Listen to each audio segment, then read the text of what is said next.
चलिए आज देखा जाए, आज हम लोग देखेंगे गणित में आगे कल उसी चैप्टर को बढ़ाते हुए मैथ में आपका हो जाएगा टॉपिक नंबर 4।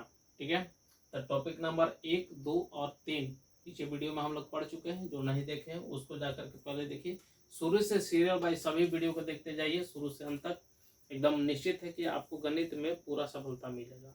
गणित को हम लोग इस तरह से पढ़ेंगे कि गणित को एकदम दाहिना हाथ बनाना है, क्योंकि कंपटीशन एग्जाम में आपको अब के प्रेजेंट टाइम एग्जाम में देखिएगा कि सबसे ज़्यादा आपको मैथ और रीजनिंग से ही 50% क्वेश्चन पूछती है।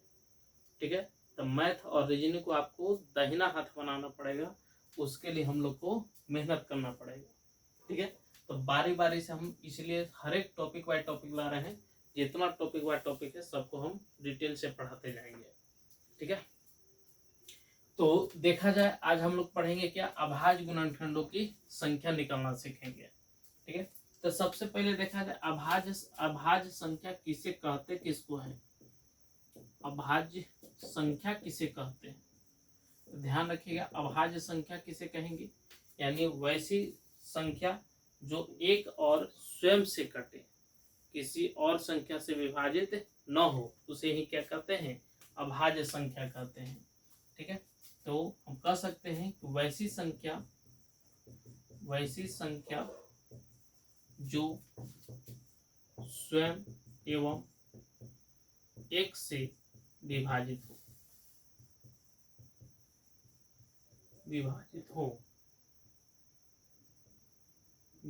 हो तो उसे क्या कहेंगे, उसे अभाज्य संख्या कहते हैं।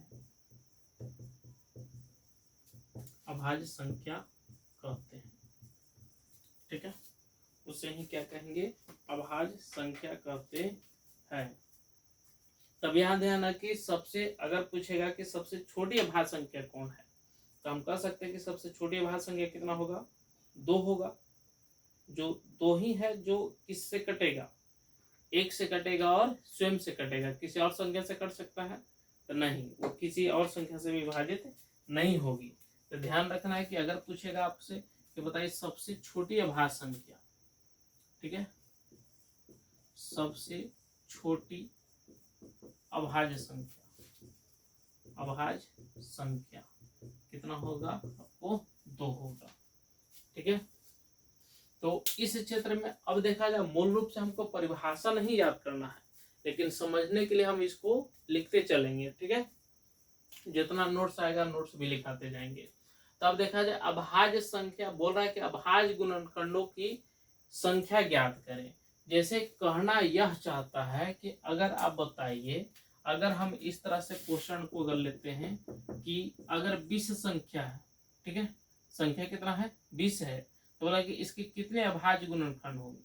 अभाज्य संख्या यानी इसके कितने अभाज्य गुणनखंड होगा। तब बताइए 20 को हम क्या लिख सकते हैं, तो 2 गुना 2 गुना 5, 2 दूना 4 है और 4 4 5 30, यानी कितना हो जाएगा 20। तब बताइए अभाज्य गुणनखंड इस तरह से टूटा, इसको भी हम लिख सकते हैं, यानी 2 के पावर 2 अब 5 के पावर 1, बिल्कुल लिख सकते हैं। तब बताइए 2 के कितने अभाज्य गुणनखंड हुए, तो 2 के बार आया है। 20 के कितने अभाज्य गुणनखंड, तो 2 के पावर 2 है, इसका मतलब 2 के बार आया, 2 बार आया। अब 5 के बार आया है तो 1 बार आया है। तब यानी हम कह सकते हैं कि 20 के कितने अभाज्य गुणनखंड होंगे, तो टोटल 3 होंगे। ये दोनों घात को क्या कर देंगे, जोड़ देंगे। पदारी समझ में। उसी तरह अगर आपको देखा जाए, अगर हम बोलते हैं कि 35 गुणे 60 कहते हैं कि इसके गुणनफल में इसके अभाज्य गुणनखंडों की संख्या कितना होगी। तब बताइए 35 को अगर तोड़ेंगे तो कितना में तोड़ सकते हैं, तो 5 और 7 में तोड़ेंगे, 7 पते 35। और इसको तोड़ेंगे तो आपको तोड़ सकते हैं 2 गुणे 2, 3 गुणे 5। ठीक है, 2 दूना 4, 4 3 12, 12 5 60। और इसे तो नहीं टूट सकता है, तो इसका मतलब है क्या बताइए, इसमें 5 अब सब क्या है, मल्टीपल ही ना है, सब क्या है, गुणा है। तब बताइए 5 एकरा में के बार आया, 2 बार आया, 2 के बार आया, 2 बार आया, 3 के बार आया, 1 बार आया, 7 के बार आया है, 1 बार आया है। तो हम कह सकते हैं कि 35 गुना 60 का कितने भाज्य गुणनखंड होंगे, तो इसका हो जाएगा 2, 2 4, 1 5, 1 6, यानी इसके कितने भाज्य गुणनखंड होंगे, 6 होंगे। बता दी समझ में। तो इस बात को ध्यान रखना है। इसी तरह हम इसको देखेंगे कि अभाज्य गुणनखंडों की संख्या किस तरह से निकालेंगे। ठीक है, इसको थोड़ा स्क्रीनशॉट लीजिए, उसके बाद आते हैं क्वेश्चन पर।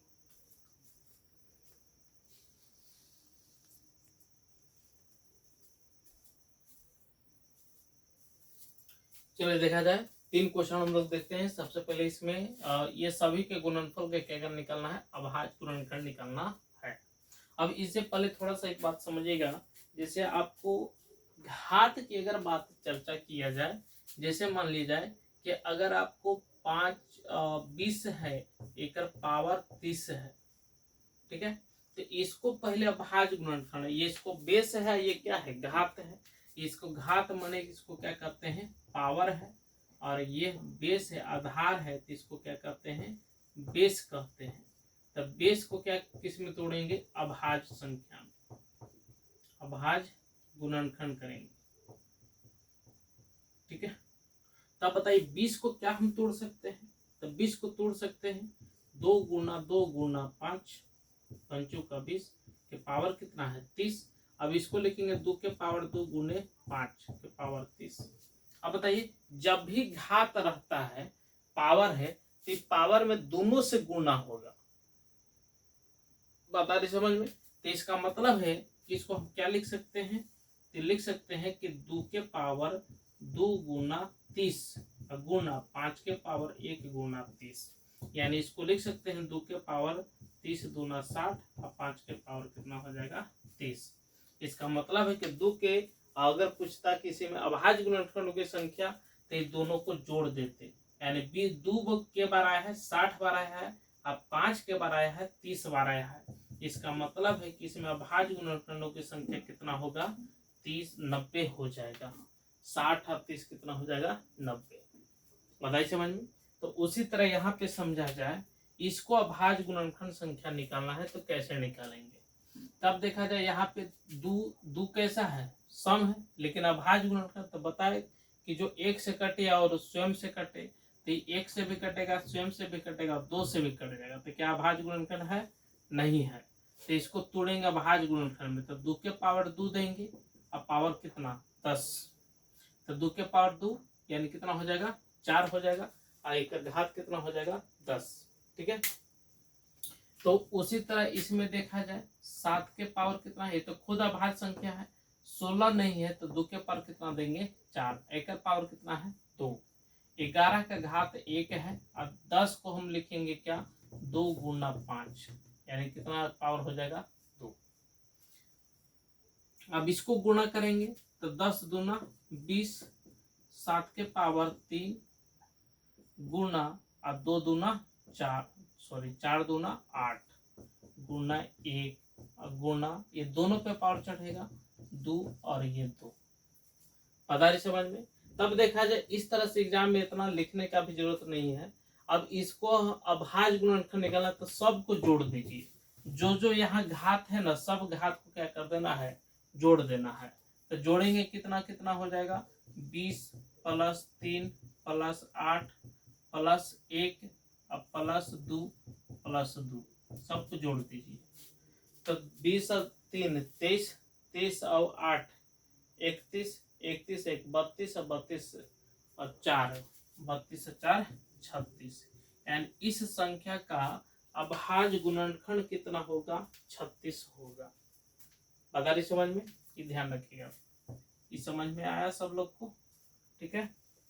अब देखा जाए आगे बढ़ते हैं, तो यहाँ पे देखिएगा 15 के पावर कितना है, 20, 18 के पावर 3, 13 के पावर 5 और ये 256 है। तो 256 को अगर हम तोड़ेंगे, तो यहाँ ध्यान रखिएगा 256 को थोड़ा इधर तोड़ लेते हैं, इधर रफ साइड में 256 को हम तोड़ेंगे कितना, तो 2 से तोड़ते जाइए, 12 दूना 24, 8 दूना 16, फिर 2 से 6 4, फिर 2 से 32, फिर 2 से आपको कितना हो जाएगा 16, 2 से 8, फिर 2 से 4, फिर 2 से 2। ठीक है, तो के बार हुआ 1 2 3 4 5 6 7 8, यानी 8 इसको हम लिख सकते हैं किसको 256 को। तो पहले इसको तोड़ा जाए तो 3 गुणे 5 टूटेगा के पावर 20, ये 18 टूटेगा आपको कितना, तो 36 18, तो 2 गुना 3 के पावर 3, 13 है तो 13 के पावर 5 ही होगा। अभी 256 को हम लिखे 256 के पावर कितना हो जाएगा 2 के पावर 8, ठीक है। तब ये एक बार फिर से इसको लिख दिया जाए, यहाँ लिखिएगा 3 के पावर कितना हो जाएगा 20, और 5 के पावर भी कितना होगा 20, यहाँ इसका पावर हो जाएगा 3, और यहाँ 2 है 2 गो है तो 3 के पावर 2 और 3 दूना 6, यानी 3 के पावर कितना हो जाएगा 6, 13 के पावर कितना होगा 5, 2 के पावर कितना होगा 8, ठीक है। तो अभाज्य गुणनखंड संख्या निकालना है तो सबको क्या कर देंगे जोड़ देंगे। तब बताइए 20 को जोड़िए, 20 प्लस 20 अब प्लस 3 प्लस 6 अब प्लस 5 अब प्लस 8, ठीक है। ये सबको जोड़िए 20 और 20 40, 40 और 3 43, 43 और 6 49, 49 और 5 हो जाएगा आपको 54, 54 और 8, 54 8 कितना हो जाएगा 62, यानी इस संख्या का अभाज्य गुणनखंड कितना होगा 62 होगा। पता है समझ में। और उसी तरह इसको देखा जाए, आपको यहाँ पर दिया हुआ है 15 के पावर कितना है 15 है, ठीक है, 15 के पावर 15। तब इसको तोड़ेंगे कितना, तो 3 गुणे 5 के पावर 15 गुना 45 को तोड़ेंगे 3 के पावर 2 गुणे 5, 9 5 45 हो जाएगा। यहाँ 50 को तोड़ेंगे 2 गुना 5 के पावर 2 के पावर 50, यहाँ 10 को इसको तोड़ेंगे 2 के पावर 2 गुणे 5, 5 के पावर 2, तो 25 चौका 100 हो जाएगा, ठीक है।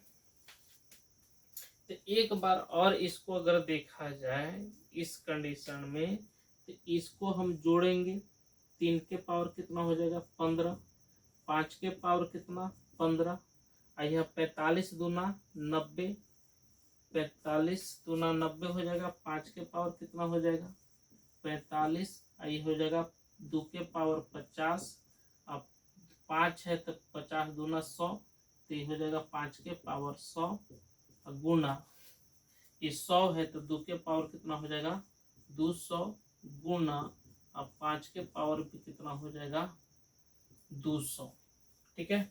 इस सब को क्या कर देंगे जोड़ देंगे, तो जोड़ेंगे कितना 45 प्लस 15 प्लस 15 और 90 प्लस 45, 45 प्लस 50 और ये 100, यहाँ देखा जाए टोटल यहाँ कर देते हैं 100 और 200 300, 3 और 2 500, 500 यहाँ हो गया, ठीक है। सबको जोड़ दीजिए 15 15 30 और 30 और 90 120, 120 और 50 170, 70 170 और 40, तो 210 210 और 500, तो 210 और 500 710 और 5, तो 710 और 5 15, यानी कितना आ जाएगा 715। तो ध्यान रखना है अभाज्य गुणनखंडों की संख्या इस तरह से हम लोग ज्ञात करेंगे, ठीक है। तो ये रहा आपको किसको टॉपिक नंबर 4 अभाज्य गुणनखंडों की संख्या। समझ में आया, पूरा वीडियो देखिए और लाइक करिए और दोस्तों में शेयर जरूर करिएगा और सब्सक्राइब जरूर करना है, ठीक है। चलिए स्क्रीनशॉट लीजिएगा। बाकी का टॉपिक हम लोग पढ़ेंगे कल, तो कल हम लेकर गएंगे टॉपिक नंबर 5, हर एक टॉपिक बाय टॉपिक चलते जाएगा।